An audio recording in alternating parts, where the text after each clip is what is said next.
Good evening. Every school across New South Wales is facing state government funding cuts, with the education budget being slashed by $1.7 billion.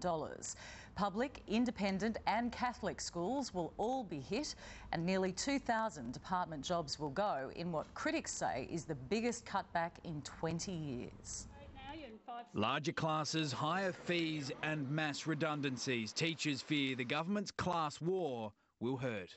Cuts like this will impact not only on our students today but on our students into the future. To make up for a revenue downturn, $1.7 billion will be ripped from the education budget over the next 4 years. TAFE will rise 9.5%, while 800 workers will also lose their jobs.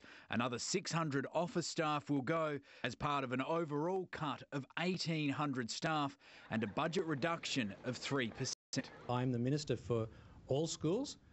I sleep well tonight knowing that the decisions I've made are in their best interests. On Sunday, the Premier announced a new water slide. Yesterday, he tackled a Tigers Twitter troll, but today he left it to his minister to sell what's been called the biggest education cut in decades. Nobody wants to make any of these decisions, of course not. Independent and Catholic schools will lose $116 million over the next 4 years. Public schools, $201 million. Somewhere between 700 and 1,000 jobs immediately for the non-government school community in New South Wales. These cuts are going to impact on every parent, student and school community right across New South Wales. 23 years ago, 80,000 people rallied against the Coalition's teacher cuts. Now staff from independent schools are planning a similar response, and they won't be alone. As a union, we'll continue our campaign against the government.